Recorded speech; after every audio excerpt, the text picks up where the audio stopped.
estamos começando mais uma edição do podcast Mentes Brilhantes, esse espaço nas redes sociais que se propõe a ouvir mentes brilhantes. E desta vez nós temos como convidado especial um entrevistado que é advogado, é empresário, ele é professor universitário e reconhecido como defensor dos direitos dos aposentados. Ele é ex-servidor público federal do INSS em Curitiba, onde ele ocupou o cargo de gerente executivo lá em Curitiba, no Paraná. Ele atua na diretoria de atuação parlamentar do Instituto Brasileiro de Direito Previdenciário, o BDP, e também é casado com a Juliane Piovesan e pai do Felipe.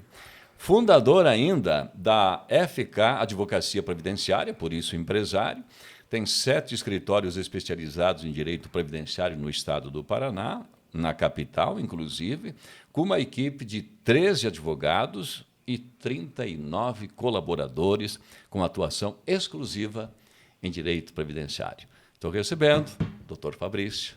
Bem-vindo, meu irmão. Tudo certo? Tudo bem? Tudo ótimo, Balduino. Muito obrigado pela tua receptividade aqui, pelo convite no podcast Mentes Brilhantes. Eu acho que tem um pouquinho a contribuir nesse meu meio caminho de trajetória profissional, né, e pessoal, 44 anos de idade, você está mais ou menos ali na meia vida, né? Verdade. Então, assim, temos um pouco a contribuir. Me sinto muito lisonjeado pelo convite.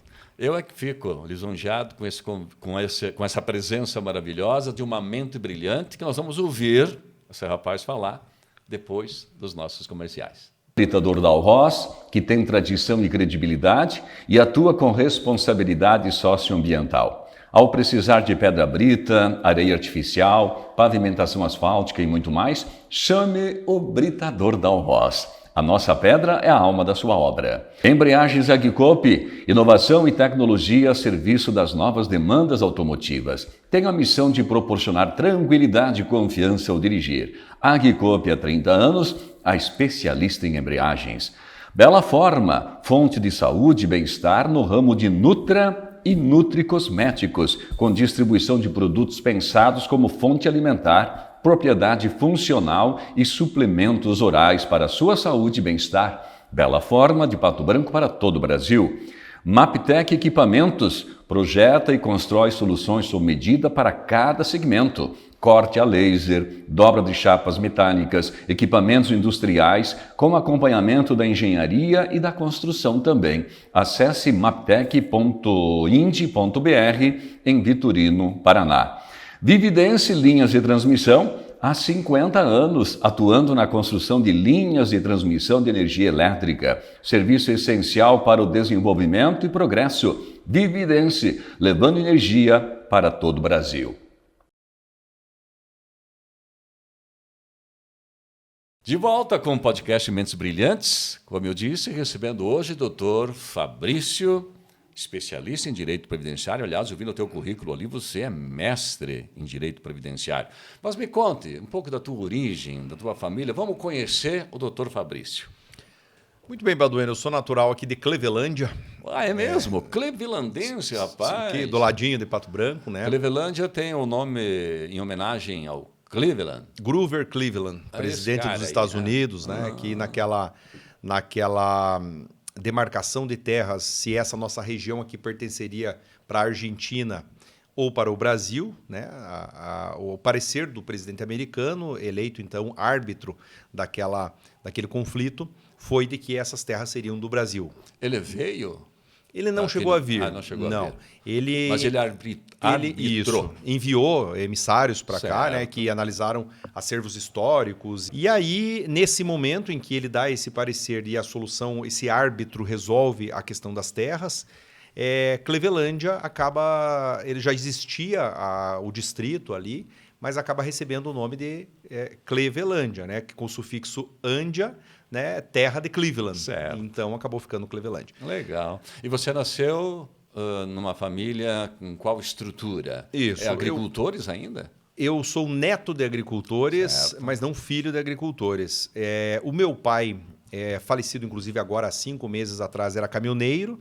Então, meu pai trabalhou a vida toda na estrada. Eu tive uma infância um pouco distante do meu pai, porque meu pai, na época, viajava longe, né? Fazia região nordeste do Brasil, região centro-oeste, naquela época que o Mato Grosso, a Rondônia estavam aí em expansão, os gaúchos e paranaenses indo para o Mato Grosso e para Rondônia, migrando para lá. O meu pai, então, fazia, né, transporte de madeira, transporte de soja, enfim, lá para aquela região.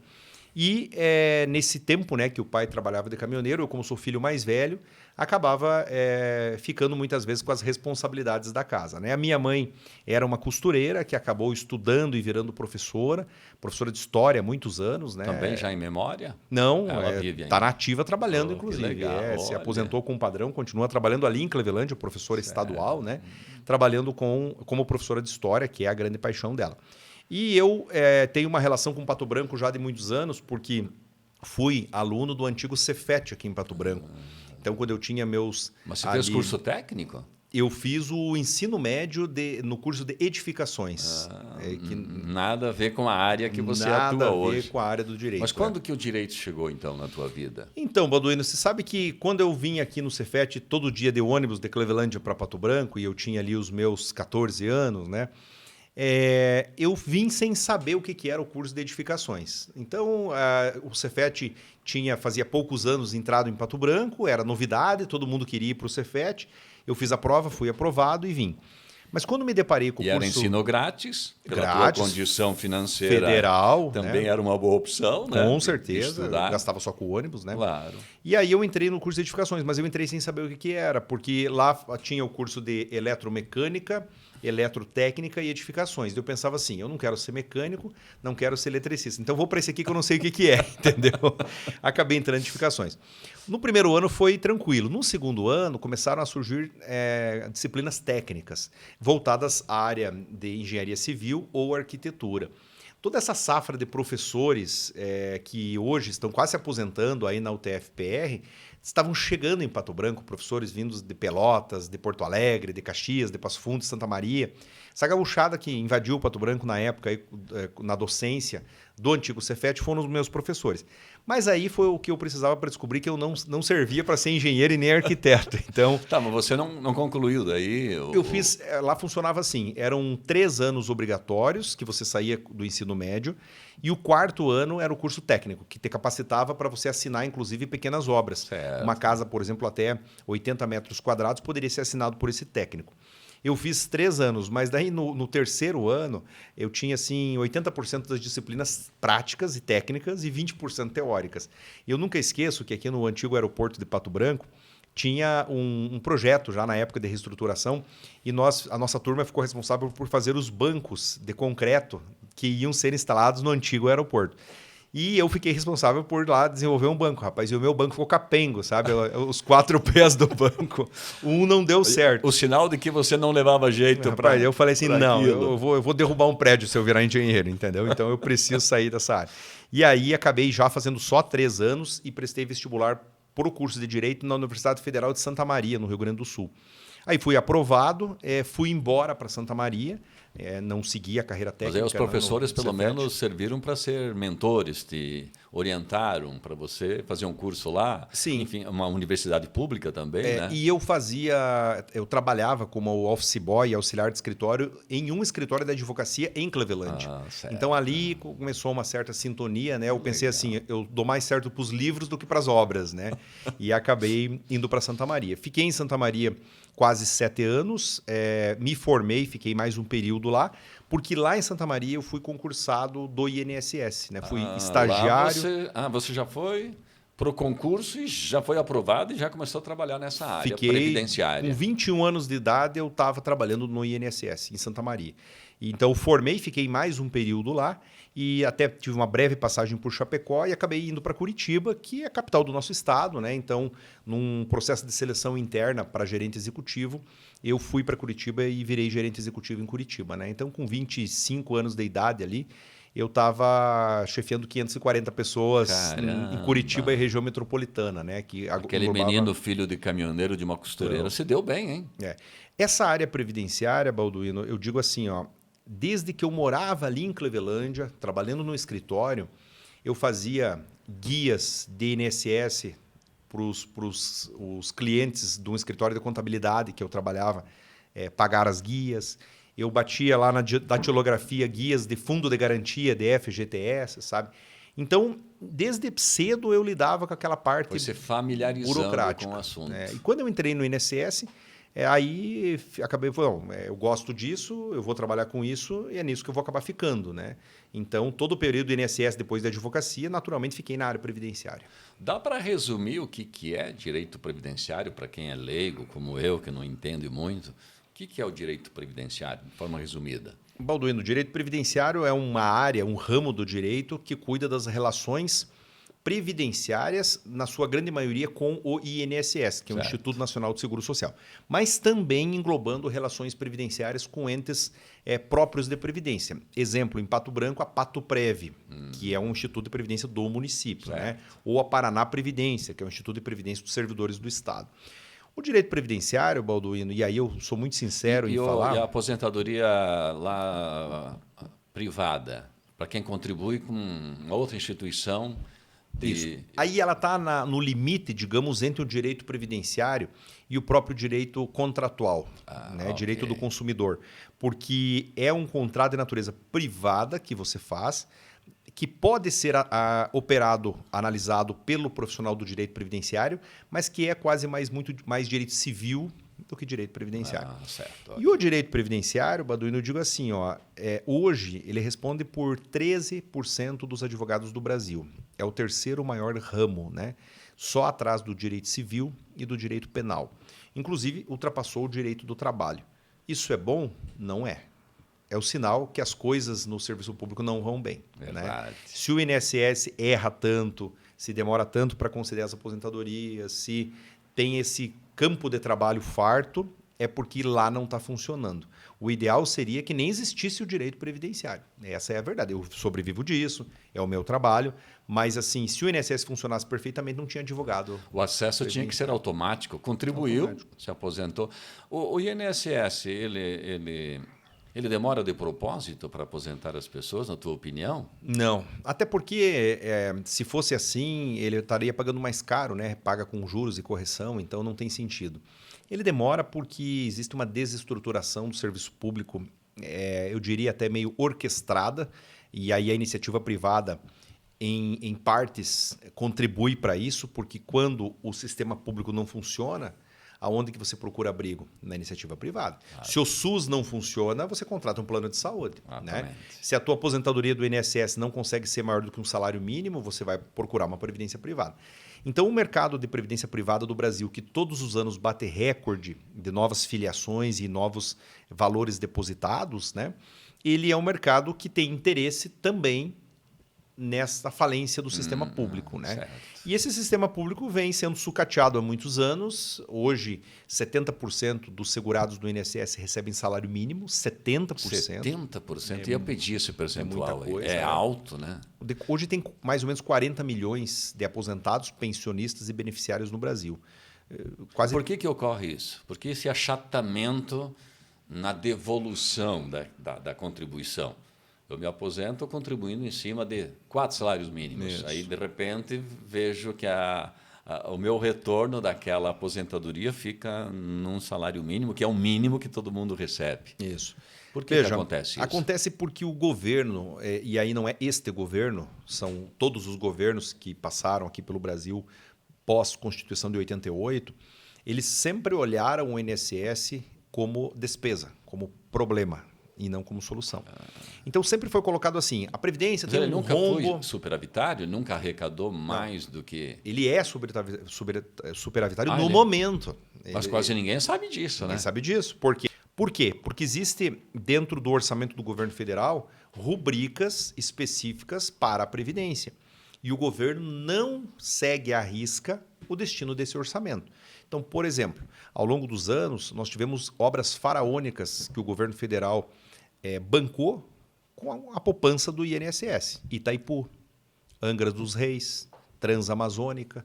São obras que os governos pagaram uma boa parte da conta com o dinheiro que estava depositado do INSS. Mas eles usaram esse dinheiro como fundo.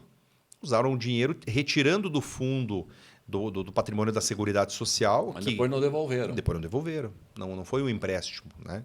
Tá, mas a Constituição não garante isso tanto quanto garante na saúde, na educação? Mas tem as formas constitucionais de você burlar a própria Constituição. Né? Nós sabemos que o Brasil hoje tem uma Constituição, uma das maiores do mundo. Né?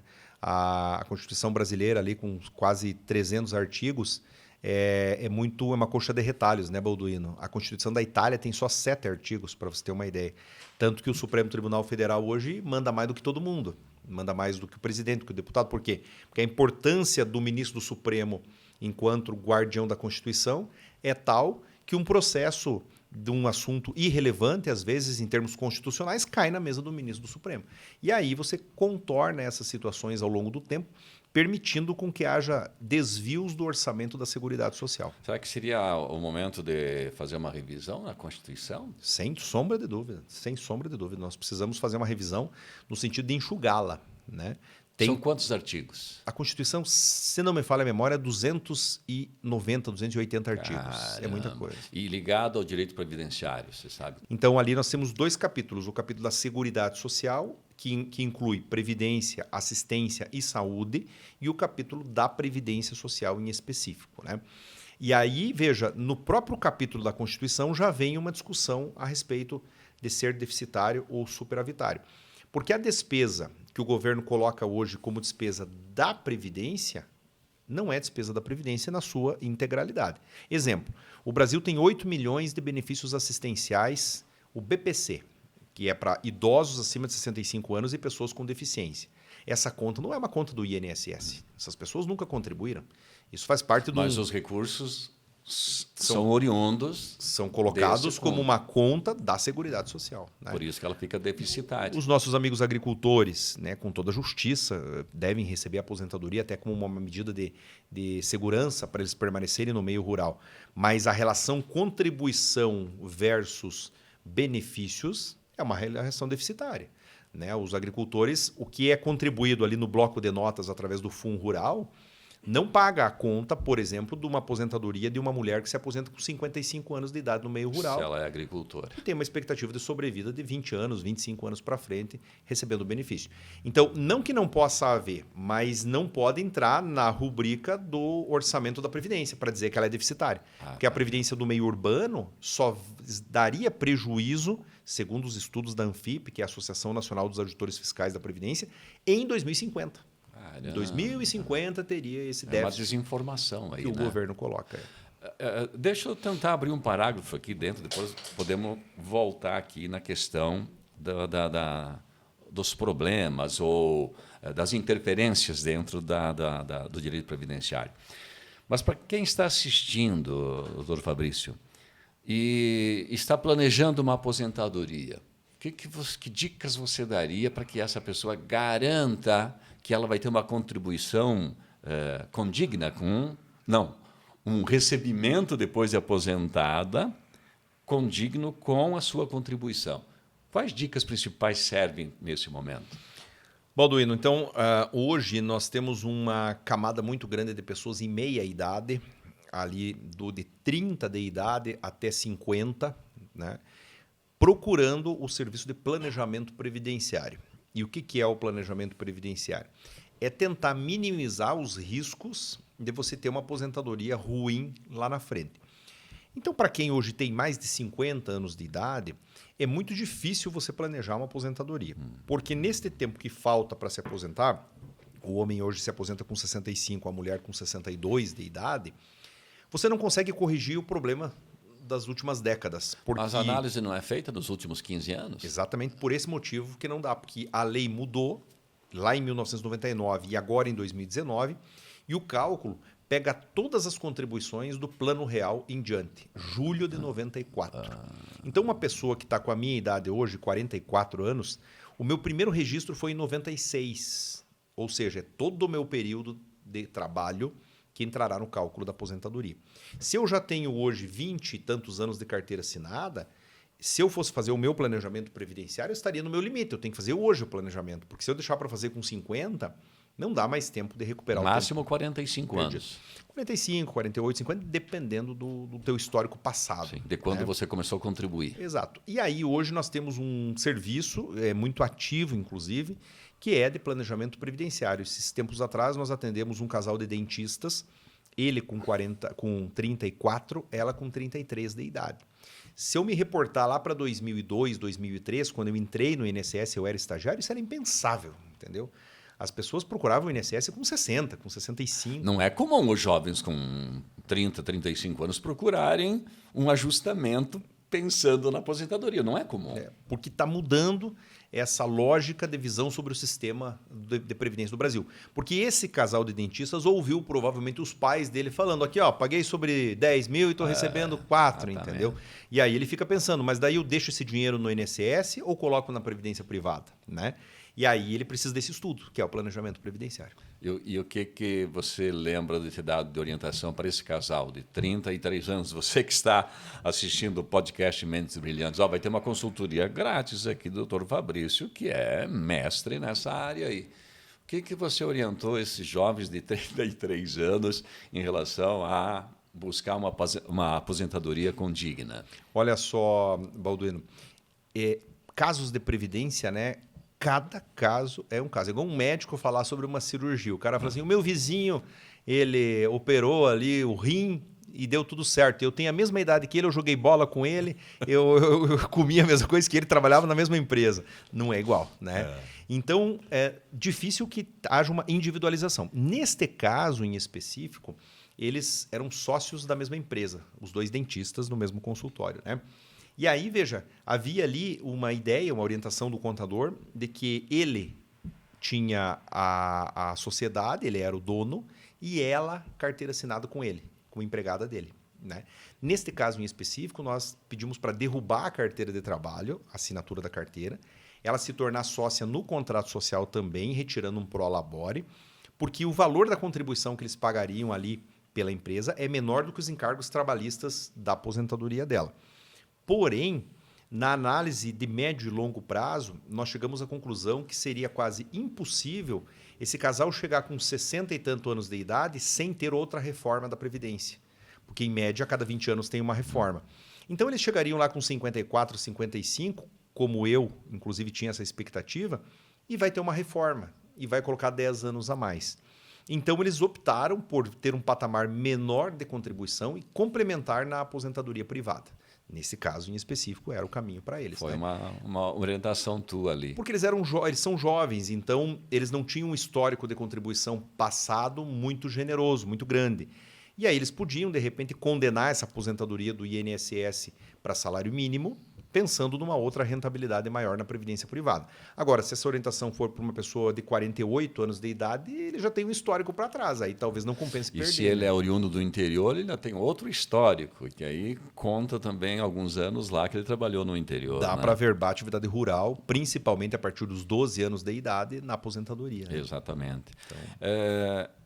E dá para a gente falar um pouco sobre a questão do escândalo do INSS, inclusive com uma CPI em andamento. O que você já sabe sobre isso e por que aparentemente tanta facilidade de um desconto automático na aposentadoria dos nossos queridos aposentados? Olha só, Balduino, eu tenho sido desde março, abril, né, que foi o escândalo, um crítico voraz. Já faz um ano quase. Foi em março, abril desse meses, ano. Né? Tenho sido um crítico porque esse golpe ele é diferente dos demais. Os mais velhos aqui vão lembrar de uma figura chamada Georgina de Freitas, Verdade. que tinha desviado 600, 700 milhões de reais. Ficou famosa. Isso, ela era funcionária do INSS, né? Lá, ela tirou o dinheiro do cofre do INSS. Ela tirou o dinheiro do orçamento nosso, né? Do meu, do teu. Esse golpe agora dos sindicatos e das associações, ele é mais esperto do que aquela fraude da Georgina. Ele não mexeu na instituição. Exato. Ele mexeu um pouquinho no bolso de cada aposentado do Brasil. Por isso que demorou mais para se perceber também. Com certeza. Então, ele vai ali numa seara de 40 milhões de aposentados e pensionistas, atingiu mais ou menos 6 milhões de pessoas, então uma minoria, se você parar para pensar, dos 40 milhões, mas tirando 40, 50, 60 reais de cada um, e ele pega um público muito humilde, muito analfabeto, muitos indígenas, muitos agricultores, muitos pescadores, que nem sabiam que aquela contribuição aquele desconto era de um sindicato ou associação. Às vezes achavam que era uma tarifa bancária, achavam que era algum desconto do próprio governo, alguma coisa da aposentadoria que estava sendo devolvida. Muitos, Balduino, a aposentadoria cai na conta corrente da pessoa e ela não identificou esse desconto, porque mistura ali com com outras taxas com outros bancárias. vencimentos.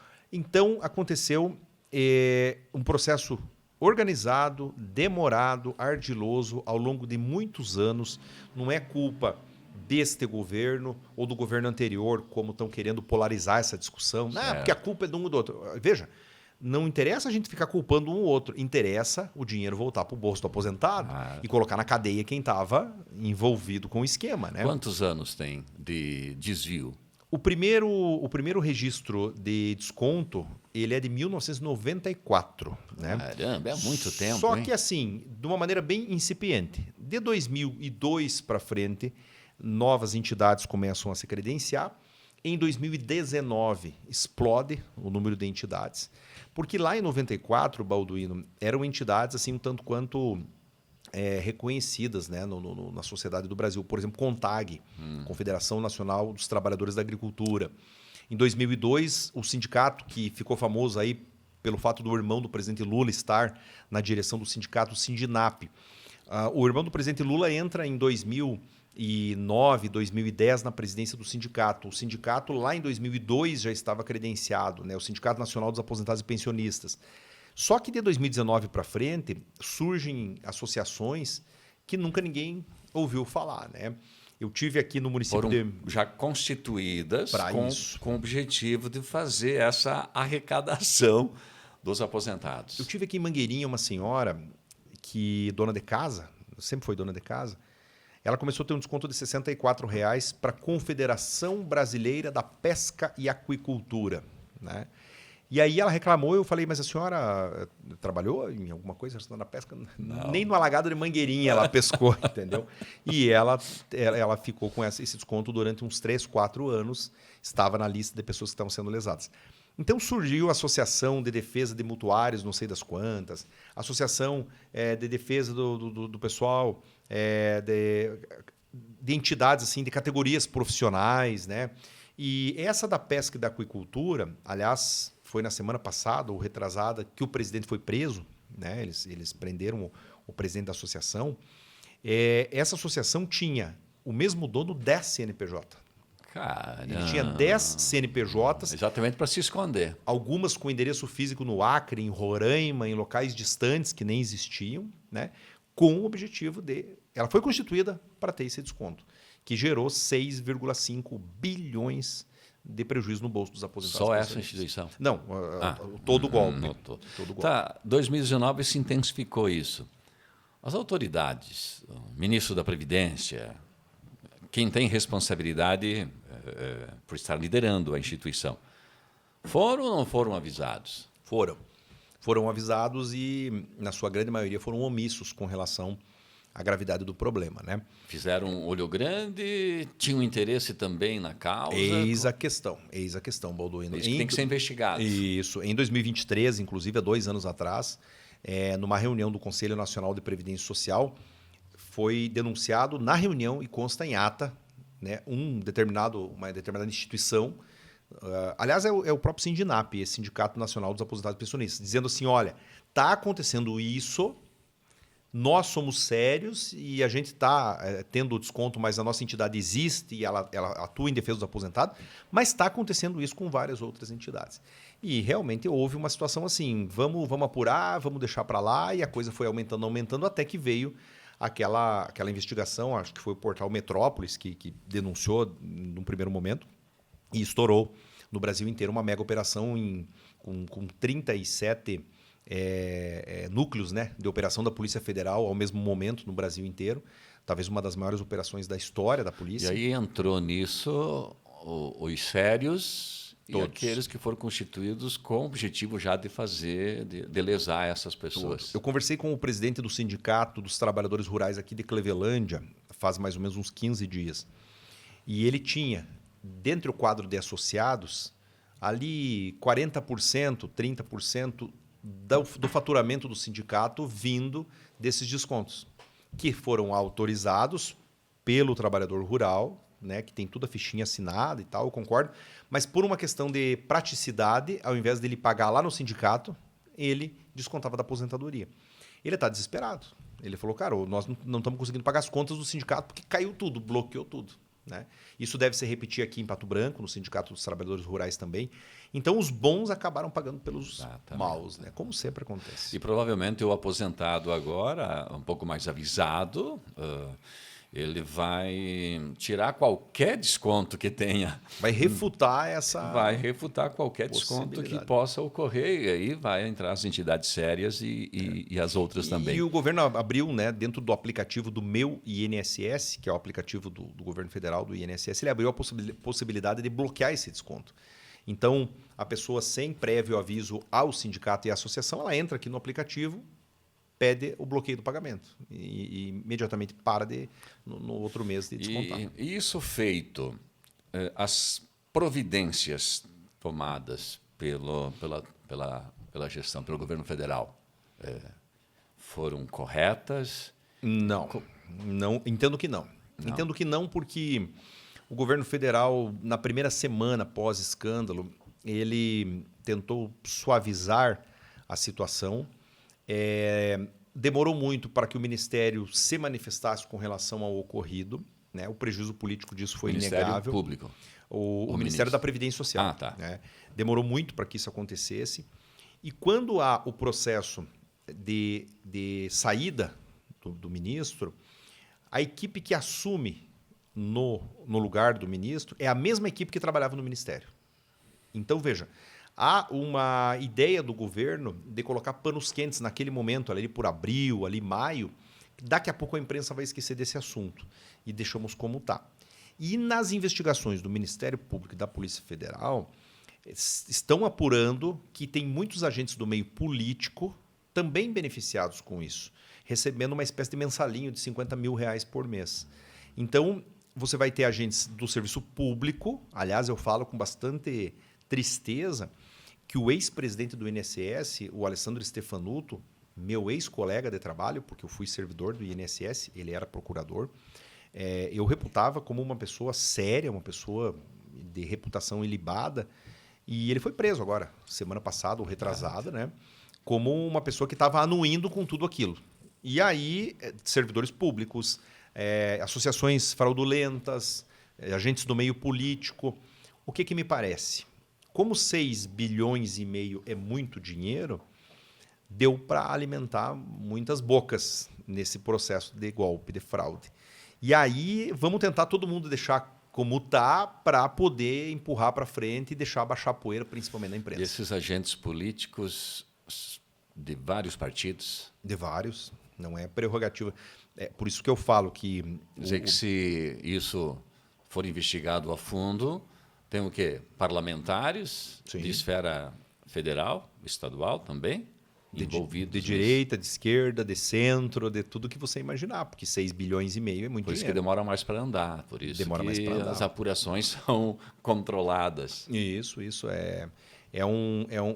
a arquitetura desse golpe ela é diferente de todas as demais. Né? A arquitetura desse golpe, por mais que o cara que criou isso seja uma pessoa do mal, tem que reconhecer uma coisa, era uma pessoa inteligente, porque ele fez uma arquitetura para o mal, de modo muito sábio, de criar uma estrutura gigantesca que envolveu muitas pessoas e tirou um pouquinho de cada um, e só foi descoberto porque acho que o bolo cresceu demais. Se eles não tivessem se lambuzado nesse bolo, quem sabe estava até agora. Né? E aí vem aquela pergunta do Chapolin Colorado, quem poderá nos salvar? Que saídas nós temos para tudo isso? Realmente, mais uma vez, os nossos impostos vão pagar essa conta? Vai ter pouca punição? Que saídas você vê como alguém que está ali dentro, vivendo no dia a dia essa situação? E essa é uma crítica, Balduino, muito necessária que tem que ser feita, porque o governo federal divulgou que devolveria esses valores. Começando com quem tem mais de 80 anos, numa ordem de prioridade ali e tal, e que devolveria. E, de fato, já está devolvendo alguma coisa. Porém, essa devolução ela não está saindo do bolso das próprias associações e sindicatos, porque alguns deles, inclusive, nem sequer existem, não tem bens para penhora, não tem nada. Esse dinheiro já está no exterior, esse dinheiro está naqueles carros importados e imóveis e apartamentos que foram identificados distribuído entre esses agentes que contribuíram para chegar a esse ponto. E esse dinheiro não é nem rastreável. Nada. E da onde que está saindo, então, portanto, esse dinheiro? Do orçamento da Seguridade Social, que é meu, que é teu, que é das pessoas que estão aqui acompanhando o podcast Mentes Brilhantes. Aí vem naquele nosso assunto do começo. Tem déficit na Previdência? Claro, desse modo tem mesmo, né? Aí não tem, nunca vai ser superavitário. Verdade. Entendeu? Nós vamos fazer um breve intervalo comercial e daqui a pouco nós voltamos nessa conversa cativante, muito informativa e muito atual com o Dr. Fabrício, que é mestre em Direito Previdenciário. Daqui a pouquinho.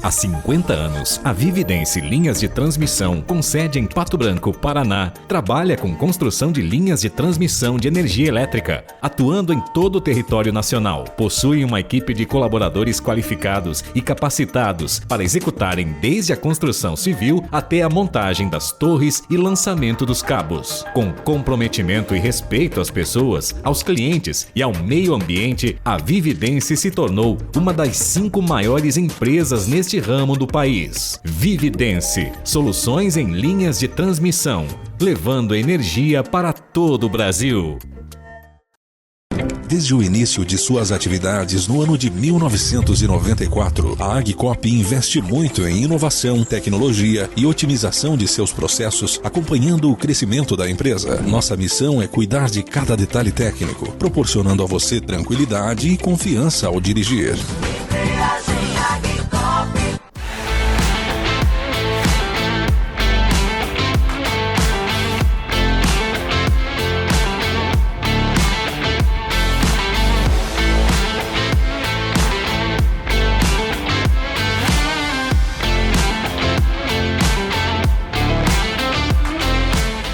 Maptec Equipamentos. Projeta e constrói soluções sob medida de acordo com as necessidades de cada segmento. Equipe qualificada para atendimento personalizado, desde o projeto até a realização final de sua obra, seguindo tendências de inovação e práticas sustentáveis. Corte a laser, dobra de chapas metálicas, equipamentos industriais da engenharia à construção. Faça tudo na Maptec Equipamentos. Acesse maptec.ind.br,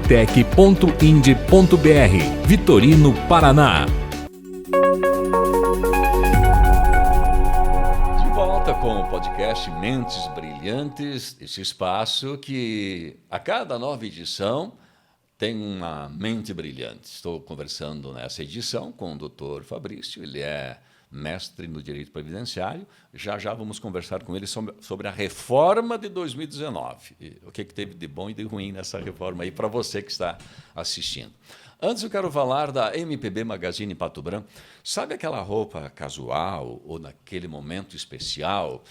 Enfim, em todos os momentos da sua vida. Por exemplo, estou aqui gravando um podcast com o Dr. Fabrício e usando essa bela camisa lá da MPB. Então, para o seu momento de vida, para homens, mulheres, vá ao MPB, os consultores de moda lá orientam você para você colocar uma roupa adequada para cada momento. Magazine Pato Branco, meu amigo Rodolfo, Adela, toda a equipe apostos para bem atender você. Vá, então, na MPB. Aliás, nosso convidado, o Dr. Fabrício, me dizendo aqui nos bastidores que trabalhou com a loja Caçula. Então, a Adela e a rapaziada lá eram os teus chefes, você trabalhava para eles, Fabrício? A rapaziada, na verdade, corria lá em Eles volta eram do balcão. pequenos, verdade. O Rodolfo e o Rodrigo eram crianças. E o meu primeiro emprego em Clevelândia, com 13 anos, foi como cobrador da Caçula. Olha e isso. O Paulo, né, saudoso Paulo Gobi, foi um dos maiores empresários que eu já conheci na minha vida.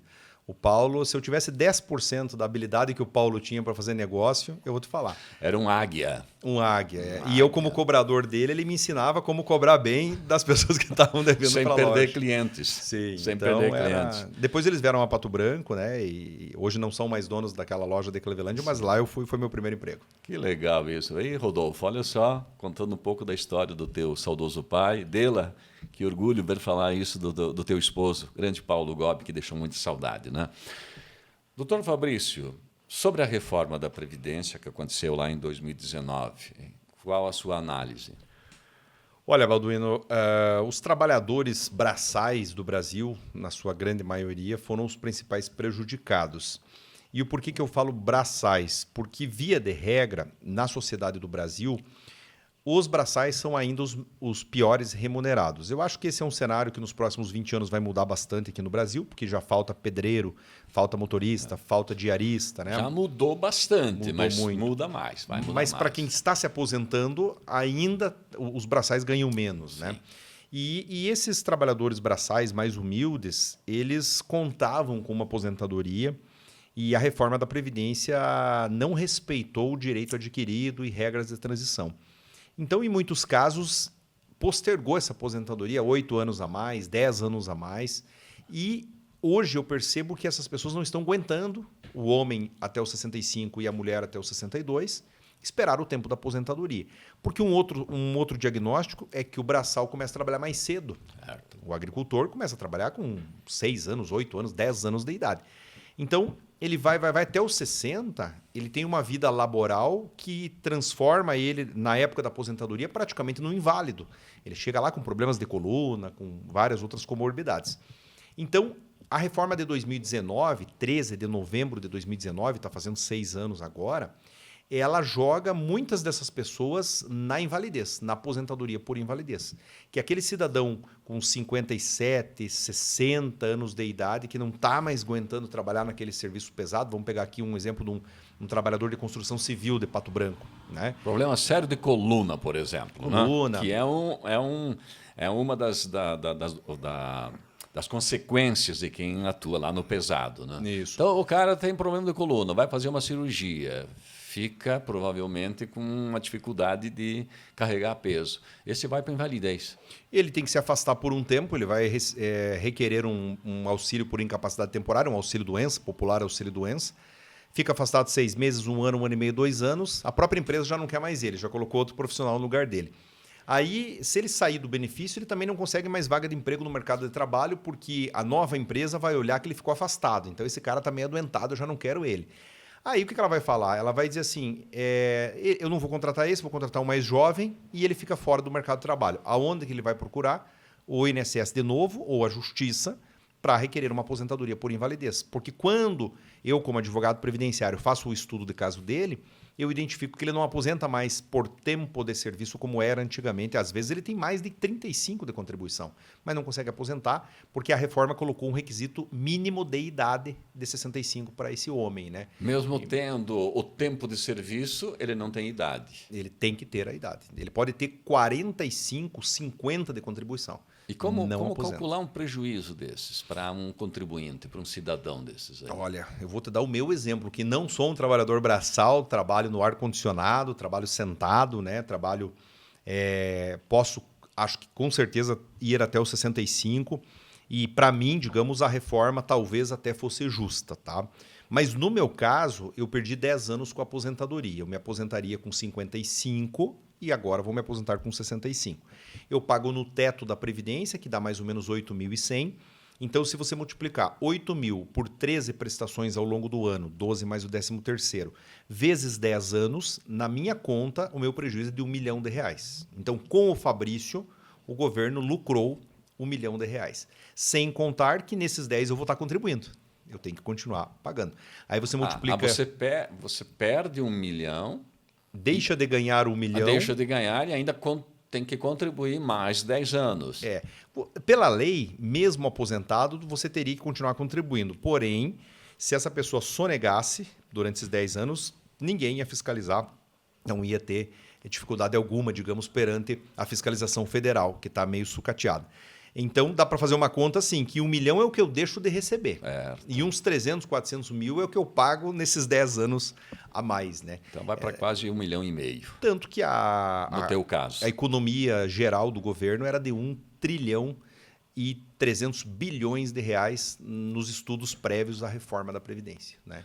E você diz que, em média, a cada 20 anos nós temos uma reforma. A série histórica tem mostrado isso. A reforma ela é consequência de quê? Da impossibilidade de continuar pagando os benefícios?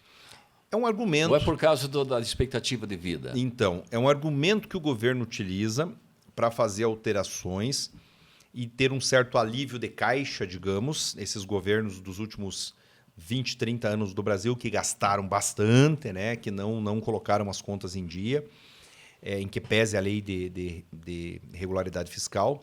Mas, assim, esses governos olham os furos, onde que está o problema com os furos, né? Então, hoje nós temos um problema sério que é o pagamento de juros da dívida. Esse pagamento de juros da dívida é hoje mais custoso do que a Previdência. Ele tira do Brasil por ano 1 trilhão e tantos bilhões de reais. Só que para mexer com isso, o governo precisa mexer com o banco. Daí ele tem medo e não mexe, né? O sistema financeiro apadrinha, inclusive, muitos políticos. Aí ele cai por uma... Qual que é o segundo vilão? Opa, é Previdência. Então vamos fazer uma reforma da Previdência para economizar mais 1 trilhão. E a reforma da Previdência é mais ou menos igual a história do golpe do INSS. Ela não tira 1 bilhão de ninguém, mas ela tira 1 milhão do Fabrício, 200 mil do João, 100 da Maria, né? E aí no todo, que você tem aí mais ou menos 60 milhões de contribuintes no Brasil, você tem 1 trilhão de reais. Então ela surge principalmente pela necessidade do governo de aprovar as suas contas, de ter um saldo melhor nas suas contas, né? E aí ele usa alguns argumentos. Por exemplo, um argumento: a expectativa de vida do brasileiro aumentou. De fato, né? Hoje uma mulher está vivendo quase 80 anos, em média. Mas cada 20 anos a expectativa de vida não sobe 10 anos. Sim. Como é o caso dessa diferença da reforma de 2019. Isso não sobe. Onde você tem que trabalhar mais 10 anos. Não sobe, né? Não, né? Outro problema que a gente tem na sociedade, Balduino, também é a questão da formação das famílias, né? Porque, veja, a minha avó, ela teve 16 gestações, 8 filhos vivos, 4 natimortos e 4 mortos depois, quando eram criança, depois do nascimento. Veja, com 16 gestações, perdendo 8, sobrou 8 para contribuir, para trabalhar, para ter carteira assinada. Eu estou com 44 e tenho um filho, estou na dúvida se vou ter o segundo ou não. Veja bem, é diferente. Então, a população envelhece e tem menos filho para poder sustentar esse sistema. Então, esses fatores fazem com que sejam necessárias reformas. Agora, a questão é, tem que ter reforma? Sim, mas não para cobrir rombo de golpe de associação e sindicatos fraudulentos que tiraram dinheiro dos aposentados. Entendeu? Respeitando o direito adquirido, daqueles que contribuíram até então e que tinham essa expectativa de se aposentar em breve. No fim, tem que esperar mais 10 anos. Só voltando para um assunto que precisa até passar essa orientação para o pessoal que está acompanhando o nosso podcast. No caso dessa pessoa que, para poder continuar tendo o benefício da Previdência, teve que alegar invalidez. Uhum. Ela perde remuneração? Pós 13 de novembro de 2019, pós-reforma da Previdência, reforma. Sim. Até então... Vamos supor que essa pessoa estava contribuindo no teto, como é o teu caso. Isso. Aí ela chega lá, ela vai ter que ir para invalidez. Isso. Porque ela não tem saúde, não tem qualidade de vida para cumprir o tempo de aposentadoria. Qual é o prejuízo dessa pessoa? Se eu tivesse me aposentado até novembro de 2019, eu receberia 100% da minha média de contribuição. Se fosse 8 mil, receberia 8 mil. Pós 2019, você começa com 60%, já perde 40%. E só sai dos 60% quando você supera 20% de contribuição. De modo que um homem, no meu caso, por exemplo, se eu quisesse ter 100%, eu teria que ter essa invalidez com 40 anos de contribuição. Ah, certo. E veja, com menos que isso já começa a ter prejuízo. 2% ao ano caindo. E uma pessoa, para ficar inválida com 40 de contribuição, se ela tem 40 de contribuição, ela já tem 65 de idade, 70 de idade, quer dizer, ela já está aposentada. Então, dá para dizer seguramente que as aposentadorias por invalidez depois da reforma da Previdência, na sua grande maioria, não são mais de 100%. E aí, há exceções, né? Acidente de trabalho é uma exceção, que paga 100% ainda e tal, doença ocupacional. Mas vamos pegar o exemplo de um trabalhador... Mas aí, além do acidente, a pessoa tem que passar por um trauma daí para poder ter uma garantia de 100% da Pega um trabalhador da construção civil, que nós citamos há pouco, né? O cara está trabalhando no 10º andar, construindo um prédio na cidade de Pato Branco nesse momento. Se ele tiver um acidente de trabalho e se tornar inválido devido a esse acidente de trabalho, esse trabalhador receberá 100% da média de contribuição. O trabalhador do lado dele, amigo dele, que todo dia está ali junto com ele, se ele tiver um câncer, não for um acidente de trabalho, e ele tiver aí 20 anos de carteira assinada, vai receber 60%. Vai perder 40%. É um prejuízo significativo, né? É. Alguma pergunta que eu não fiz nessa área, que eu quero ir para uma parte mais pessoal um pouco, antes de encerrar o nosso tempo aí. Fique à vontade para a gente concluir esse assunto do direito previdenciário. Dizer, Baltuino, que as pessoas se informem, né, vão atrás dos seus direitos. Infelizmente, hoje, o INSS está com as portas praticamente fechadas para a população. Eu faço, inclusive, esse desafio, essa convocação. Quem precisa do INSS, vai na agência aqui de Pato Branco. A primeira pessoa que você vai encarar na agência é o vigilante. O vigilante vai te fazer um interrogatório para saber se você pode entrar ou não. Por quê? Porque todo o atendimento virtualizou. A pandemia evoluiu ali em 3 anos o que o INSS não tinha evoluído em 30, em termos tecnológicos. E esse trabalhador que ainda está aposentando, nascido aí nas décadas de 50, 60, não está 100% tecnológico, né? Os agricultores... Tem dificuldade de acessar, né, os sites, ou as redes sociais, etc. Não sabem, não conseguem.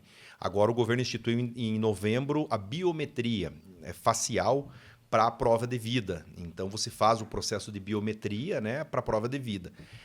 Eu tive na semana passada uma ouvinte da rádio que disse assim: o meu pai é cego, então ele não tem a íris, né, do olho bem definida, e o sistema não aceita fazer a biometria dele.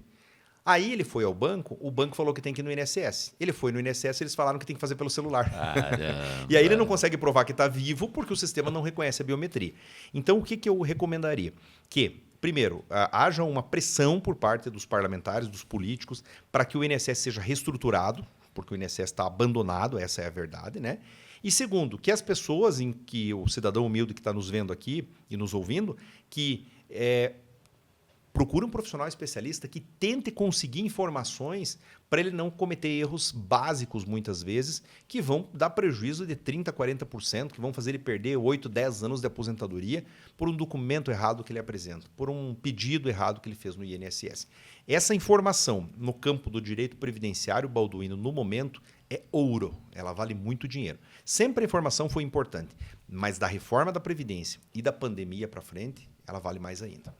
Excelente dica, e agradeço até aqui essa praticidade, essa forma orientativa de falar sobre esse assunto tão complexo que é a aposentadoria, a previdência como um todo. Se você me permite, eu queria, nesses minutos que nós temos ainda, doutor Fabrício, de ir para um aspecto um pouco mais pessoal. O que você faz fora do momento que você está estudando, lendo, se aperfeiçoando, atualizando leis e tal? Como que você se diverte, tanto no ambiente familiar como pessoal? Olha só, Balduino, hoje, né, nesses últimos 2 anos, eu diria, a vida deu uma acelerada, sabe? É mesmo? Em vez de acelerar com os teus 40 Sim, e alguns, você está acelerando. Acelerou. Eu fiquei imerso na advocacia exclusivamente por 10 anos, assim, passando noites no escritório. Então, por 10 anos, eu só fui advogado, e para não dizer que eu não fiz nada fora, eu fui professor aqui da FADEP, hoje Unidep, por 8 anos na graduação. Nesse período, de fato, eu acho que eu tive um pouquinho, assim, trabalhando muito, mas um pouquinho mais de respiração. Nos últimos anos, eu entrei em alguns projetos, né? Alguns projetos junto ao Instituto Brasileiro de Direito Previdenciário. Nós participamos ativamente da reforma da Previdência em 2019, né? Desse processo de ir no Congresso Nacional, conversar com os parlamentares, explicar os prejuízos que isso estava trazendo. Disso veio uma situação política, onde eu assumi a presidência do PDT aqui de Pato Branco. Olha que legal. Participei nas últimas eleições da coordenação de 40 municípios do partido aqui no Sudoeste, né? Hoje nós temos uma relação com 145 municípios no Paraná. E aí a minha agenda ficou muito pesada, ficou muito dividida. Então, eu diria para ti hoje que, assim, fora essa questão profissional, os poucos momentos que eu tenho, eu fico com a família, né? E vejo o jogo do Galo. Por incrível que pareça, eu torço para o Atlético Mineiro, entendeu? Só, mas é bom. Foi para a primeira divisão agora, né? Um consolo, um respiro aí, que é onde ele merece estar. Não, mas o Atlético Mineiro eu torço. O Mineiro, o Galo, tá certo. Eu estou confundindo.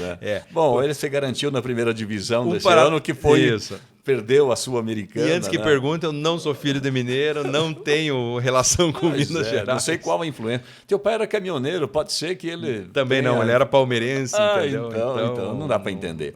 E aí, com toda essa correria, o Felipe é que fica distante de você, daí? Sim, eu tenho... O Felipe é o filho do doutor Fabrício.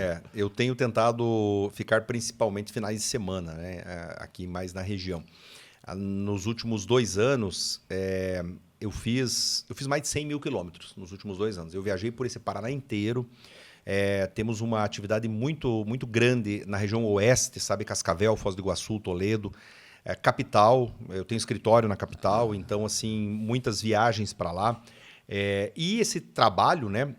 De viagens, ele não tem o que fazer, ele te afasta do dia a dia. Né? Mas para Curitiba facilitou um pouco com linha aérea e tal. Sem sombra de dúvida. Rápido para ir, rápido para voltar, é só se programar. Ontem mesmo conversei com o ex-deputado federal Assis do Couto, ali de Francisco Beltrão, e ele falando para mim assim, me explique o que Pato Branco fez para colocar o aeroporto em Pato Branco, porque Renascença tinha melhores condições, né, e tal. Eu não aceito isso. E eles não entendem também com linha para Campinas, ou Viracopos, né? Eu falei, é um privilégio, realmente. Vou explicar o seguinte, peguem o carro, venham para Pato Branco, embarquem aqui, tá tudo certo. Exatamente, não tem jeito, né? Fora na área do direito, o que você lê? Olha, eu estou consumindo muito conteúdo político, muito conteúdo da política, propriamente dito. Teve uma época da minha vida em que eu... Você pretende se candidatar a algum cargo? Temos convites. Primeiro, havia uma... Eu até fui convidado na eleição passada para ser candidato aqui em Pato Branco a primeiramente vereador e depois a vice-prefeito, naquela composição que ainda não tinha uma definição quais seriam os candidatos, né? Então, havia ali uma sondagem que... Fora a candidatura do Gerri, a candidatura do Cantu, né, do Robson, tinha a possibilidade de ter outros candidatos, então ali tinha uma situação onde um grupo me chamou e me convidou. Mas eu não me via naquele momento com condições, Balduino, e até pelo fato de eu ter 7 escritórios, estou abrindo o 8º agora em Francisco Beltrão, eu ter já passado por 15 mil clientes no escritório, né, muitos anos de docência, 12 programas de rádio, eu via que o meu trabalho era um trabalho regionalizado, não era municipalizado.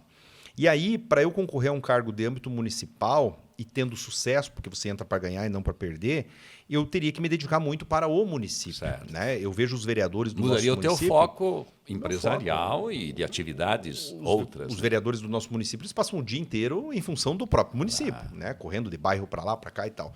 Mesma coisa o prefeito e o vice-prefeito. Então, o que eu fiz? Eu fiquei como articulador político, né? Nas eleições passadas, eu reestruturei o PDT na cidade de Pato Branco, a dona Neuza Viganó veio para o partido, acabou sendo uma peça importante, eu diria, fundamental para o resultado das eleições. Verdade. E há convites da parte da direção do partido, que agora, inclusive, o Requião Filho assumiu a direção do partido, para que eu seja candidato a deputado estadual na próxima eleição. Então, nós estamos, assim, avaliando esse cenário, esse processo, porque são aí 20 e tantos anos de trabalho na área, milhares de pessoas que já passaram, então daqui a pouco você começa a contabilizar e diz assim, há uma chance. Claro. Né? Agora, isso impacta em privações familiares, profissionais, uma série de coisas, né? Então, muda toda a tua agenda, a tua rotina, tem né? que colocar na balança. Você é residente em Pato Branco atualmente. Há 16 anos eu estou fixo em Pato Branco. Seria... Minha esposa, inclusive, toda a família dela é do interior de Pato Branco, né? Essa, inclusive, realidade de agricultores e tudo mais, né? Os Rufato, que tem 14 núcleos familiares, ou seja, a minha sogra tem 13 irmãos. Caramba. E os Piovesan, que tem 10. Nossa. Então, famílias muito todos numerosas. oriundos do interior. Tudo do meio rural e vindos do Rio Grande do Sul e descendentes de italiano, naquela história que a gente já conhece, Sim. de Pato Branco. E a minha família, a família do meu pai, também veio do Rio Grande do Sul, mas se alocou em Clevelândia. E a família da minha mãe também veio do Rio Grande do Sul, se alocou em Mangueirinha. Então eu digo que eu moro em Pato Branco, mas eu tenho uma perna em Mangueirinha e uma em Clevelândia. Teu pai, descendência alemã. Alemã, né? Sobrenome, como é que pronuncia esse sobrenome? Kleinbing. Kleinbing, olha que sobrenome o cara tem, né? Sobrenome difícil. O que te levou a colocar um pé na política? Você vê ali a oportunidade de transformação? Por que um profissional que tem uma atuação tão extraordinária lá no direito previdenciário, na comunicação, vai também na política? Qual é o teu ideal ali na política? Olha, Balduino, eu falei essa semana, inclusive, com o Dr. Fábio Franzoni, que é meu urologista, né, e amigo, e eu falando para o Fábio, eu falei, Fábio, você pode ser prefeito de Pato Branco, se você quiser, a quantidade de cliente que você tem aqui, paciente, né, que você tem aqui na cidade e tal. E ele falando assim, jamais, eu não vou me candidatar a nada porque eu estou no auge da minha profissão e eu tenho um trabalho, hoje muitas pessoas dependem de mim. O que é uma pena, porque aí a política deixa de ter mentes brilhantes, né? Pessoas relevantes na política. É uma pena às vezes, mas é uma escolha. E se Por você isso me eu pedi sobre a tua escolha. Pronto, aí está a resposta, já deu a resposta. Se pensar que, às vezes, o nosso meio político está contaminado por pessoas incapazes, pessoas que entram com cargos públicos e que não sabem fazer um ofício, uma procuração, pessoas que se elegem dançando na internet, né? O Tiririca ele fez escola no Brasil. Depois do Tiririca surgiu muitos novos tiriricas, né? Verdade. Nós temos deputado hoje na Assembleia do Paraná que ficou famoso fazendo palhacice na internet, né? Fazendo dancinha, falando gírias e tudo mais. Então você olha hoje na Assembleia Legislativa do Paraná, na Câmara Federal, e você encontra algumas figuras, eu diria até um tanto quanto bizarras, principalmente em tempos de rede social, né? Eu falava com o meu amigo e companheiro de partido, o Tiguera, tão conhecido aqui em Pato Branco, o Tiguera falando assim, hoje em dia não importa o conteúdo do que você fala, importa se vai dar like ou não, se vai dar repercussão ou não. E aí eu parei para pensar, na atividade de advogado, eu ajudo muitas pessoas, é o meu trabalho, claro, eu ganho para isso, mas eu ajudo muitas pessoas no individual. É o caso do João, da Maria, do Balduino, da Isabel, é no individual. Só que a gente fica remando contra a maré. Por quê? Porque você faz um planejamento previdenciário e daqui 20 anos a lei muda e joga fora isso que você fez. Na política... E com uma força muito limitada, né? Limitada. Na política você tem a possibilidade de construir políticas coletivas, né? Que talvez você não vai ajudar um ou outro, mas sim milhões de pessoas. Talvez esse seja o fascínio, assim, com relação a essa atividade. É um bom ideal. Agora, com certeza. o ideal é uma coisa. A prática você observa que é completamente diferente, né? Muitos têm um bom ideal no começo, depois acabam se contaminando. Só abrindo parênteses, o Congresso Nacional, na tua opinião, ele realmente é ruim, como falam? Precisa ajustar, precisa uma liderança diferente? Ou foi uma composição, uma escolha ruim dos parlamentares? O Congresso Nacional hoje é um dos piores que nós já tivemos na história. Veja, não é o Congresso e nem o número de deputados, é a qualificação desses deputados. Balduino... É uma eleição meio no movimento, o PL elegeu quase 100 parlamentares, mais de 100 parlamentares, né? Sim. É o quê?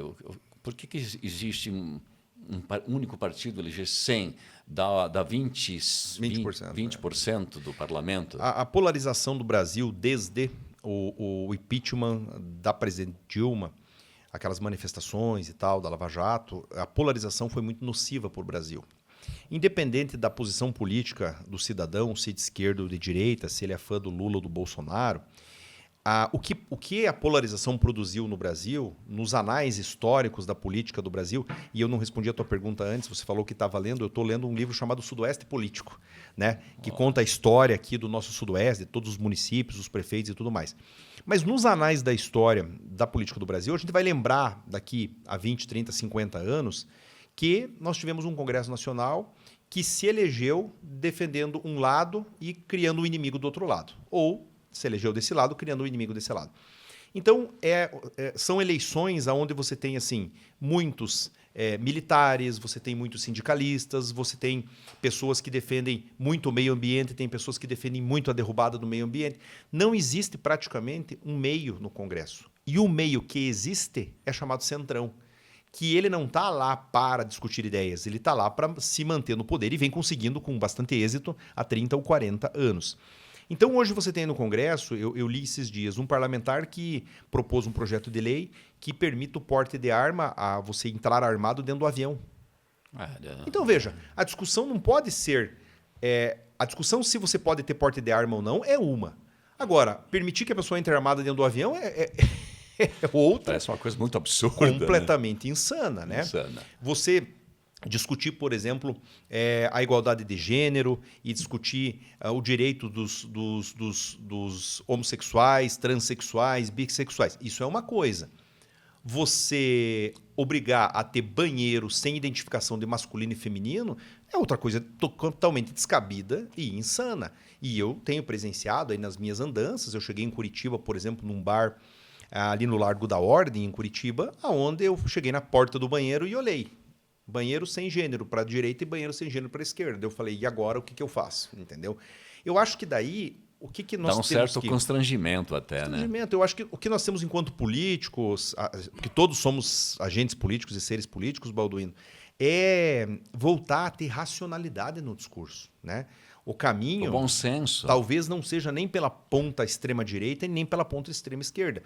Tenhamos de novo, eu me espelho muito, eu tinha 8 anos de idade, mas eu me espelho muito nas eleições de 1989. Aquele debate dos presidentes da República, que eram candidatos a presidente da República, você reuniu ali Ulisses Guimarães, Brizola, Lula, Collor, Afif Domingos, Mário Covas. Você reuniu ali, salvo engano, o próprio Enéas. Você tinha pessoas ali que, alguns à direita e alguns à esquerda, mas eram pessoas capacitadas, pessoas assim que estavam ali pensando na discussão. Você pega o debate político da última eleição, meu Deus do céu, tinha um pastor, um padre, não sei quem lá, um cara que, pelo amor de Deus, o cara quer ser presidente da República, Balduino. Então, esse é o momento que eu acho que a gente precisa frear essa polarização. Em 26, eu sou meio pessimista, eu acho que continuaremos ainda elegendo um presidente com base no ódio ou no ódio alheio, digamos, né? Ou quem é bem contra ou quem é bem a favor. Mas em 2030 eu já visualizo uma eleição mais racional. Tomara, e aí nós tenhamos assim outras opções, tanto da direita quanto da esquerda, com condições de pensar assim, esse cara é capacitado para entrar lá. Você acha que para a próxima eleição ainda não vamos melhorar muito a qualidade do Congresso? Nessa eleição de 2026, eu acho que ainda não. Eu acho que o Brasil ainda vai estar na eleição de 2026 com resquícios dessa polarização. Por quê? Porque nós temos hoje um presidente da República. Olha que simbólico, né? Eu tenho falado essa frase. Nós temos um presidente da República ex-presidiário e nós temos um ex-presidente da República agora presidiário. Olha o nível da nossa política brasileira, né? Então, assim, afora as paixões e os amores políticos, não dá tempo, em 10 meses até a próxima eleição, de apagar essa polarização. Vai ter muito ainda parlamentar entrando nessa onda de defesa de um lado ou do outro. Eu acho que em 30 a coisa volta para a normalidade. Tomara que sim. O que mais te entristece nas pessoas? Você se frustra com as pessoas com qual atitude? Com a atitude de tomar atitudes em função da questão econômica, pura e simplesmente, do meu bolso, de pensar no meu bolso. O egoísmo. O egoísmo.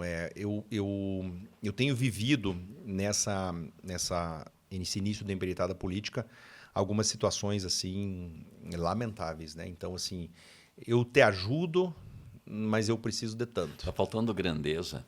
Está faltando grandeza. Está faltando pensar Faltando assim. desprendimento do meu próprio ego e olhar para um aspecto mais social, mais coletivo. Coletivo, né? Infelizmente, a sociedade do Brasil ela entrou num círculo de não confiar no próximo, não confiar nas políticas públicas e nos governantes. E ela pensa assim, eu tenho que aproveitar para ter uma vantagemzinha, mínima que seja, porque assim, se eu não pegar agora, o outro vai pegar. Né? Mas isso também é um pouco derivativo do comportamento do eleitor, que às vezes ele quer o benefício imediato e abre mão do benefício a médio e longo prazo. Né? Sem sombra de dúvida. Né? Talvez tenhamos que criar também uma consciência política diferente. O fundo partidário ele é democrático? Você que quer... Digamos que você esteja se preparando para pleitear uma vaga lá na Assembleia. E que não tem muito acesso a esse dinheiro do fundo partidário. Não é mais difícil você conseguir uma vaga do que aquele que já está lá e que tem acesso ao fundo partidário? Infinitamente mais difícil. Você Claro. não tem ideia o quanto que é mais difícil. Isso faz permanecer o político no poder, a sucessão do cargo. Sim, até porque... E aí não há uma renovação. Não há uma renovação. Até porque hoje o fundo eleitoral e o fundo partidário, eles são proporcionais à quantidade de deputados federais que o partido tem. Então, quando você tem um partido com muitos deputados federais, ele tem muito mais dinheiro para alimentar a permanência desses deputados federais. O deputado federal hoje, ele é um banco ambulante. Ele é mais importante que o ministro de Estado. Porque um deputado federal hoje, Balduino, ele tem na mão dele, durante um ano, R$500 bilhão de orçamento, em alguns casos. Em média, cada um tem R$500 bilhão. Em média, digamos. Imagina, né? ele tem um faturamento superior a 99% das empresas. Das empresas. E aí, você tem o parlamentar ético, correto, que vai pegar esse R$500 bilhão e vai colocar na sociedade, e você tem o parlamentar que vai distribuir essa emenda cobrando 10% de comissão. Então, se esse parlamentar tem R$500 bilhão e cobra 10%, ele vai chegar para as eleições com R$50 milhões por ano no caixinha dele para se reeleger. A chance de se eleger alimenta a base, é muito grande. A base política eleitoral dele. E aí você vai no Congresso Nacional e aqui, inclusive, na Assembleia Legislativa do Paraná, e você encontra sobrenomes que se perpetuam no poder há muitos anos. Aqui no Paraná tem uma família, um gabinete de um determinado deputado, que se eleito for agora em 2026, e acho que será, fechará 80 anos de cadeira na Assembleia Legislativa. Avô, pai e neto. Sucessão. 80 anos. É muito tempo. Realmente. Quebrar com o sistema. É para repensar, né? É muito difícil. Então, o que te frustra nas pessoas é a pequenez, o egoísmo. E o que te alegra no ser humano? Qual esperança você tem quando você olha para a virtude humana? O que me alegra, Balduino, é a capacidade, principalmente das crianças, né, dos mais jovens, de crescer, de se reinventar, né? Se o Brasil investisse na educação como, em algum momento lá no passado, tentou-se investir, nós teríamos muito filho de caminhoneiro, como foi o meu caso, muito filho de pedreiro, muito filho de diarista, se transformando em doutor. Na minha turma, que eu me formei no antigo primário, né, o 8º ano lá do ginásio, na escola estadual, eu conto lá, tinha 40, digamos, alunos na sala de aula. Eu conto em uma mão as pessoas que têm nível superior hoje. É mesmo. E isso gera assim, um certo até constrangimento da minha parte, porque quando, por exemplo, eu volto para Clevelândia e vou no mercado, eu encontro um cara que estudava junto comigo, na carteira do meu lado, empacotando compras no supermercado. E não é que a profissão não seja digna, né? É demais digna e está sustentando a família dele. Mas talvez, se esse cara tivesse uma oportunidade melhor, ele poderia também ter crescido, né? Então, o que eu vejo, assim, com um fio de esperança, é que as novas gerações consigam crescer, independente da tua origem, independente da tua cor, independente da tua orientação sexual, se você mora na capital ou numa cidadezinha pequenininha lá do interior. Se tivermos condições de colocar todo mundo em pé de igualdade nesse começo, eu acho que o ser humano, ele por si tende a ser bom. Eu acho que a gente vai ter uma melhora muito grande. E aí entra a questão da tão propagada meritocracia. como trabalhar a meritocracia se o início de quem está lá é diferente? E aquele que tem um poder aquisitivo melhor estuda no melhor colégio, um colégio topzera, e o outro num colégio com pouca estrutura. Então, para prevalecer a meritocracia, teria que ter as condições iguais lá no começo. Exato. Eu sou totalmente a favor da meritocracia e eu emprego hoje 35, 40 pessoas no escritório e algumas aí fora do escritório. E lá eu vou aplicar a teoria de que quem for melhor ganhará mais, alçará cargos melhores. Mas para que isso seja validado na prática, o início da corrida, o início da largada lá atrás, tem que ser em condições iguais. Claro. Né? Se você pega um aluno de uma escola pública que tem uma turma com 50, 60 pessoas, que tem uma professora que não dá conta de cuidar de todo mundo, que recebe alunos, inclusive, de inclusão sem ter o devido treinamento, que tem professores que recém-formaram e não têm condições didáticas, nada, e você coloca esse aluno fazer vestibular ou fazer o Enem agora, para entrar numa universidade federal, né, numa USP, numa Universidade Federal do Paraná, com um aluno que estudou numa escola particular a vida toda, já não podemos falar em meritocracia. Né? Então, eu acho que sim, vale essa regra, sim, desde que o início seja igual. Aí, se aquele que não quiser trabalhar, aquele que não quiser estudar, aquele que não quiser... Ok, então esse fica para trás. Só que hoje nós temos uma sociedade muito desigual. E essa desigualdade faz com que lá na frente esse resultado... Veja, eu me formei numa turma de 40 pessoas na Universidade Federal de Santa Maria. Eu posso falar para ti, seguramente, 35 veio de escola particular. Na Universidade Federal de Santa Maria. Entendeu? Tá. Estuda numa escola particular, depois vai pleitear a mesma vaga numa escola pública daquele que vem da escola pública. Não existe meritocracia com essa origem diferente. Sem dúvida. Estamos indo para o final, doutor, do nosso podcast. Algum momento que você precise ressignificar na tua vida, um momento de tristeza? Olha, Balduino, eu tive alguns momentos, né, em que eu não diria tristeza, mas eu diria provação.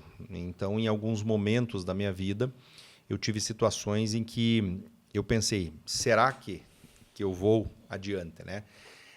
Nem a morte do meu pai, há 5 meses atrás,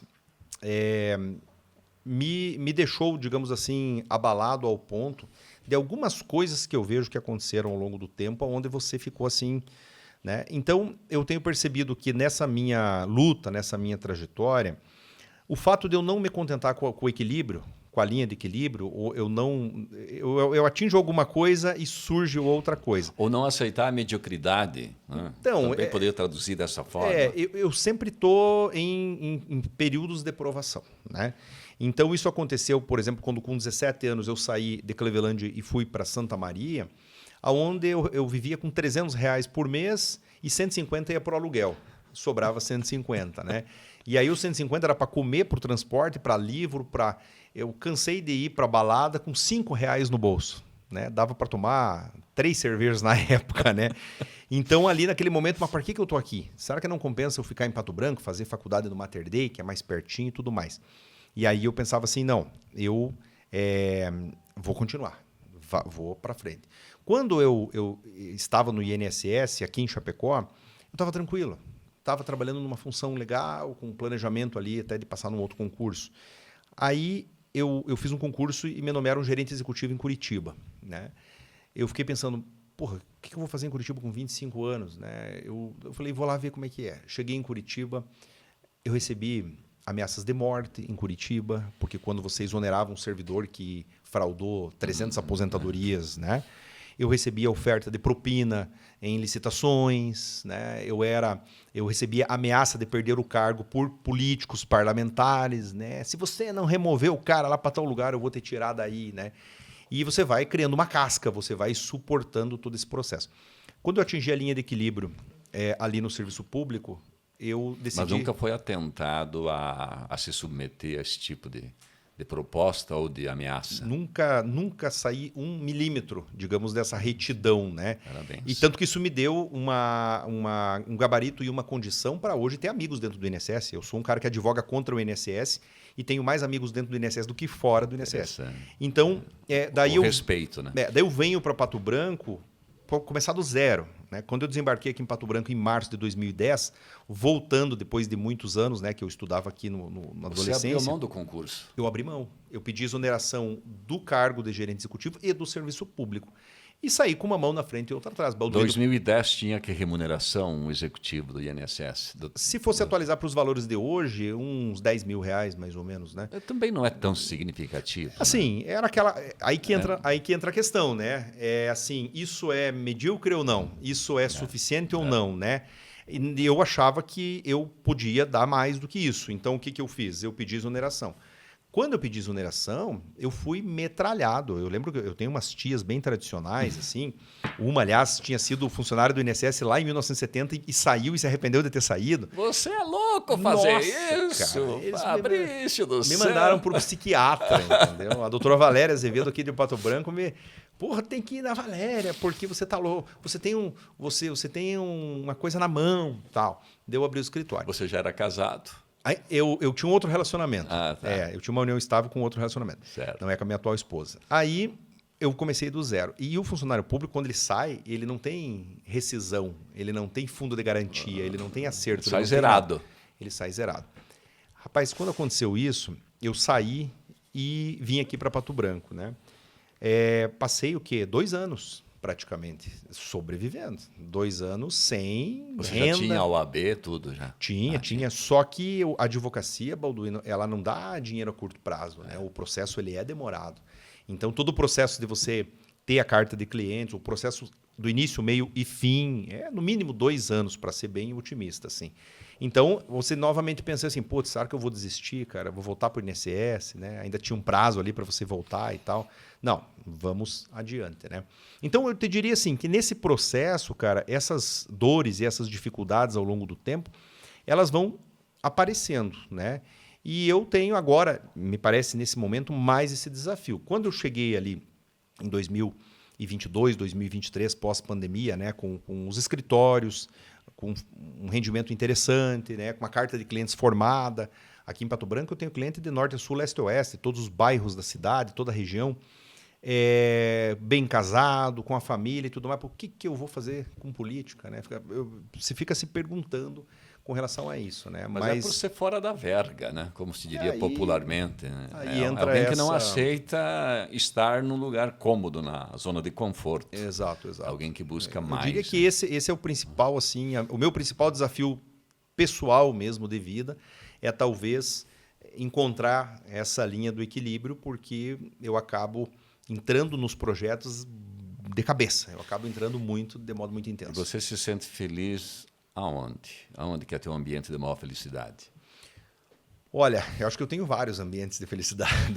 Parece que o trabalho para você é significativo, você dá uma energia muito boa. Eu gosto, se eu tenho uma atividade que eu te diria assim que me realiza plenamente é a docência. Você gosta da aula. Ser professor, É mesmo. Porque eu acho que eu sou instrutor. Uhum. O interessante dessa área é que, para você ensinar alguém, você tem que ter um conhecimento mais amplo, mais variado. Não só específico, mas variado. Talvez seja esse o desafio também que te cativa a ir lá na docência? Eu acho que a docência, ela afora o desafio do conhecimento, ela traz também o aprendizado. Porque quando você dá aula, por exemplo, de uma turma de graduação para uma piazada ali com 18, 20 anos, 22 anos, que não estão muito preocupados muitas vezes com o futuro profissional nem nada, e mesmo assim você às vezes é questionado e você com aquele questionamento você aprende, eu diria para ti que a grande magia da docência é essa, porque você nunca sabe tudo, né? Você pode pegar uma pessoa, eu trabalho há 24 anos com previdência, eu não sei lá, 10% do que é possível saber sobre previdência. Então você fica instigado a todo momento. E eu acho que uma das coisas mais tristes do ser humano é você se conformar e parar no tempo naquilo que você está fazendo. Né? Agora eu estou casado. Então, se eu estou casado, tá tudo certo. Não preciso mais viajar, não preciso convidar a esposa para jantar fora, não preciso arrumar o cabelo, não preciso comprar uma roupa nova, porque eu já estou casado mesmo, entendeu? Pô, isso aí é a maior depressão que pode existir na vida de um ser humano é esse. Não. Agora eu tenho meu escritório, eu tenho OAB, eu já tenho os meus clientes aqui. Eu vou deixar aqui essa mesa velha, eu vou deixar lá o café mal feito, entendeu? Eu vou deixar assim... Por quê? Porque eu já tenho esse cliente. Quando você pensa desse modo, você começa a descer. Você entrou naquela linha de estagnação, de equilíbrio, e daí é só para baixo. É porque estagnar não é estagnar, né? Estagnar já é o decrescimento, já é você ir para um nível inferior. Quando você para... Eu tive um professor na Universidade Federal de Santa Maria, Alfredo Bissac Pereira, o nome dele. Ele falava assim, triste do homem que se conforma com o que tem, né? Então, assim, dá para olhar essa frase com dois vieses. Um viés que você, às vezes, não encontra um equilíbrio... não para de buscar. Não para de buscar, né? Igual pedra que rola muito não cria limo, né? Agora, por outro lado, você... Talvez a magia da vida seja exatamente você estar buscando essas novidades. Eu estava falando com o Tiguera, como comentei contigo, e o Tiguera está com quase 70 anos. E daí ele me falou assim, não, eu fui candidato, não sou mais agora, não quero mais ser candidato. Eu falei, pois é, Tiguera, você me falou que você, quando veio de Passo Fundo, você ia se aposentar, você ficou 8 anos na Palote, em Coronel Vivida. Você saiu da Palote, você ia aposentar, você virou candidato a vereador. Agora você ia parar, você entrou na Rádio Cidade. Então é o seguinte, cara, esse é o teu combustível. Se você parar, meu amigo, daí sim, parou, daí acabou. Como diz um amigo meu, parou é caixão. Parou o caixão. Foi. É morte, né? Eu tenho, Balduino, dentro de casa esse exemplo, né? O meu pai, ele foi caminhoneiro a vida inteira e ele gostava de ser caminhoneiro. Meu pai nunca quis ser nada além de ser caminhoneiro. Então, com 20 e poucos anos de idade, e aí eu era criancinha, ele olhava com admiração os caminhões e gostava daquela liberdade que a profissão de motorista dava. Então, ele viajava, ficava 20 dias, 30 dias fora e tal. Quando o meu pai adoeceu com problemas de coluna e não conseguiu mais viajar, somente com 51, 52 anos de idade, novo, né? Ali o meu pai começou a morrer. Meu pai ficou os últimos 18 anos da vida dele parado, atrofiado, no mesmo lugar. E por mais que se tentasse, eu tentei e minha mãe tentou, a gente tentasse de repente colocar outros horizontes na vida dele, ele não quis. E aquilo ali foi, ao longo do tempo, contribuindo para a situação da morte dele. Até a doença emocional, né? A doença psicológica que surge aí, né? Que é o que eu falo, Balduino, falando do assunto do início do nosso podcast aqui, né? Que a minha especialidade é a aposentadoria. A aposentadoria é uma fase da tua vida, não é o fim da tua vida. Você nasce, você estuda, você casa, você trabalha, você recebe lá um diploma, você muda de emprego, você constrói uma casa, você muda de profissão, de cidade e tudo mais. A aposentadoria é só mais uma fase. Se você olhar o processo de aposentadoria como um sofá para ficar vendo vale a pena ver de novo, é o início da tua morte. Exatamente. Pode ter certeza. É uma etapa de reinvenção, né? de uma nova visão em relação à realidade da vida. Para fechar, alguém que não está bem, alguém que está passando por um desafio grande, o que você diria para essa pessoa? Olha, não desista, né? Não desista. Cada qual apegado na sua crença, na sua fé, independente no que a pessoa acredita e que religião ela pertence ou se ela não tem religião, mas que ela não desista. Porque se você pensar que em desistindo aquele sonho teu acaba, você já está perdendo. Agora, se você pensar que enquanto você não desistir, vários outros estarão desistindo ao mesmo tempo, você já está na frente dessas pessoas. Então, eu acho que o não desistir, Balduino, seja de passar num concurso, de encontrar uma pessoa ideal para você conviver num relacionamento, de arrumar um emprego, de melhorar de uma doença que você está cometido, né? Esse não desistir é o ponto principal. Porque, assim, pode ser que não dê certo e você até perca, mas você vai perder lutando. Você vai chegar no final numa condição que é assim, ó, eu estou aqui morrendo, a doença me consumiu, mas eu fui lutando, né? Combati o bom combate. Eu acho que esse é o principal. Muito bom. Bom, nós estamos chegando ao final de mais esse episódio do Mentes Brilhantes. E, claro, foi um tempo curto, porque, convenhamos, o Dr. Fabrício tem um conteúdo extraordinário. Nós vamos te presentear, merecidamente, a Hering. Não sei se tu já entrou na loja da Hering. Já. A Gertrudes e as meninas lá, elas têm algumas opções. E olha só o slogan da Hering: o básico do Brasil. Então, e é mais uma loja lá do Grupo GOP, né? Então, isso aqui é um presente, gentilmente cedido pela Hering. Muito obrigado. Quando você quer uma roupa básica, vá lá, a Gertrudes, as meninas, elas vão indicar vestido para as mulheres maravilhosos, camisetas como essa que nós presenteamos aqui, o Dr. Fabrício, e outras opções também para você se vestir com o básico do Brasil. Pode mostrar. Tem que abrir na hora, né? Isso, tem que abrir na hora. Pode exibir aí. Né? Muito obrigado e um abraço aqui a todo o pessoal do grupo, em especial a Adela, que é uma pessoa que desde o começo, meus primeiros passos aí na vida profissional foi com ela. Foram determinantes, né? Aliás, você aprendeu com os melhores. E aqui está um presente da Bela Forma, nosso amigo Joe Emerson Casagrande. Certo. Né? Muito obrigado. Aí, presente com ômega 3, tenho certeza que você consome esse tipo de suplemento. Estou tomando no momento e está acabando a minha. Então, veio na hora certa, né? Muito obrigado. Na hora certa. A Bela Forma tem uma variada linha de suplementos alimentares e de uma qualidade que eu posso garantir que pode não ser o melhor do Brasil e do mundo, mas está entre os melhores com certeza absoluta. Certo. Obrigado pela tua brilhante participação. Tem mais esse presente que você pode levar, tá? É a nossa recordação aí. A xícara para você tomar aquele café lá no escritório. E eu gosto de café com leite e xícara grande, assim, caneca. Então, caneca, não xícara, mas caneca. Muito obrigado. Grande abraço, tá? Que agradeço. Espero revê-lo em breve e quem sabe você volte aqui no podcast Mentes Brilhantes. Sempre à disposição. Muito obrigado pela oportunidade. Obrigado a você. Nos siga, então, pelo YouTube. O nosso podcast tem a cada novo episódio uma mente brilhante. Acione lá o sininho, que aí a cada novo episódio você vai receber o aviso de que nós mudamos a mente brilhante.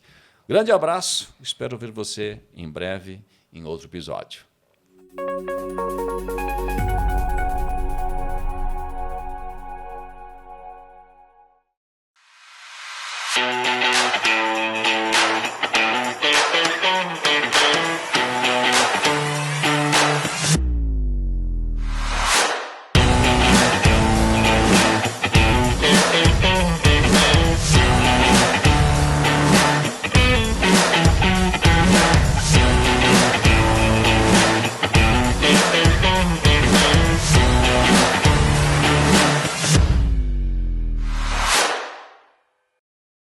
Há 50 anos, a Vividence Linhas de Transmissão, com sede em Pato Branco, Paraná, trabalha com construção de linhas de transmissão de energia elétrica, atuando em todo o território nacional. Possui uma equipe de colaboradores qualificados e capacitados para executarem desde a construção civil até a montagem das torres e lançamento dos cabos. Com comprometimento e respeito às pessoas, aos clientes e ao meio ambiente, a Vividence se tornou uma das 5 maiores empresas neste ramo do país. Vividence, soluções em linhas de transmissão, levando energia para todo o Brasil. Desde o início de suas atividades no ano de 1994, a Agcop investe muito em inovação, tecnologia e otimização de seus processos, acompanhando o crescimento da empresa. Nossa missão é cuidar de cada detalhe técnico, proporcionando a você tranquilidade e confiança ao dirigir.